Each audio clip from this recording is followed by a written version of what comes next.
Okay. Hello guys. Ang video natin for today ay unboxing natin tong uh, di baterya power spray gun. Pang-spray ng mga sasakyan, motor, kotse, or sa halaman. Ito oh. Ito ang una kong nilagay baterya at tapos itong spray na, yung spread. Ganito lang paglagay mga kaibigan. Ipababa mo ganyan tapos isuot mo. Parang yung paglagay ng air valve kung nagpapahangin kayo ng sasakyan nyo dyan sa mga vulcanizing. Ganyan pagsuot, ganun din ang pagsuot nito. Ibaba mo muna bago ipasok yung air valve, yung spray niya. Ito yung hose niya na mga 8 hanggang 10 meters ito. O itong niya, itong hose niya. Ilagay mo dito sa balde na may tubig.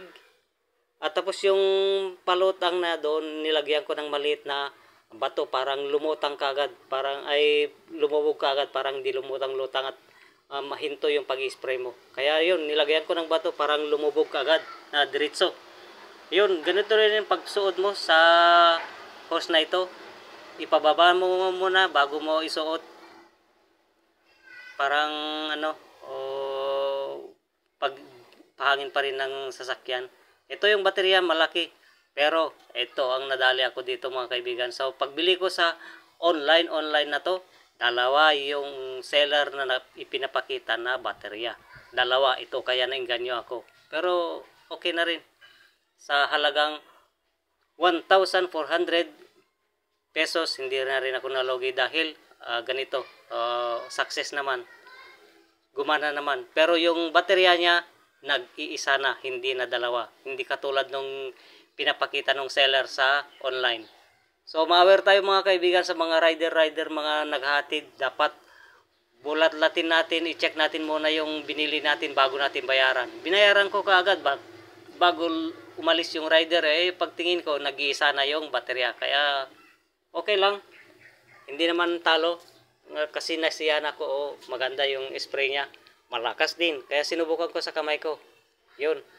Pero kung sa halaman mga kaibigan, guys, huwag nyo itutok sa mga halaman kasi masisira o masisira mga dahon niya, kasi malakas talaga itong spray na rin ito. Okay na rin ang lakas niya.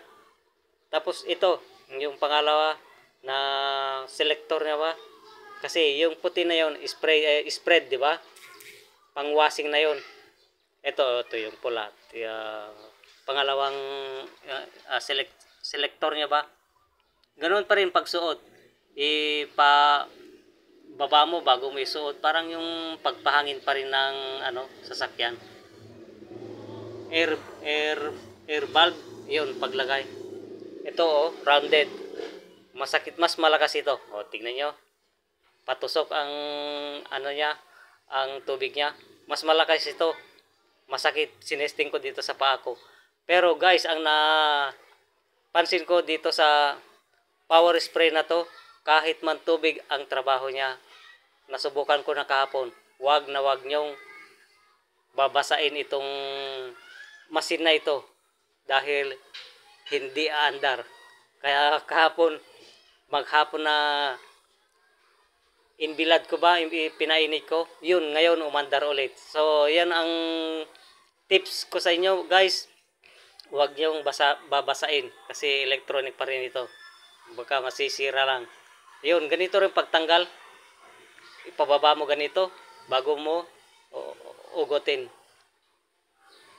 Madali i-assemble at okay na rin, hindi rin talo, success itong itong power spray ko na ito na di baterya. Okay na rin sa mga motor, sa mga kotse, paglinis ng aircon, paglinis dyan sa mga pagdilig ng halaman, paglinis sa semento, okay na rin. Hindi na rin talo. Lalo na sa amin dito, magpalinis ka ng motor, dyan pupunta ka sa car wash, ganyan. May aircon din dito. May sarili na kami panglinis ng motor, panglinis ng aircon, at dito sa pagdilig ng mga halaman. Ito yung charger niya. madali na i-assemble. Ito yung baterya niya, malaki din at madali din matanggal. So, hanggang sa muli, magandang ano na to, tips din ito sa inyo sa pagka unboxing ko ito sa electronic. Wag niyong babasahin. Ito kompleto pa, oh. Ito pa yung ano niya, yung card niya at saka yung ito pala yung ano niya, yung paglagyan ng sabon. Pero maliit masyado, useless to. Kung magsasabon kayo, ilagay na lang sa balde pas ano pa, lalo na kung kotse, sasakyan, yung lalagyan yung sabon, useless ito, maliit masyado. Ilagay niyo na lang sa balde at ilagay niyo yung hose niya, okay na. Okay? Ganito lang.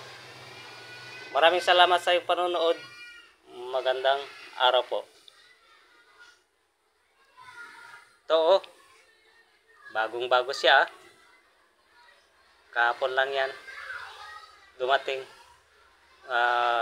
power spray. Okay.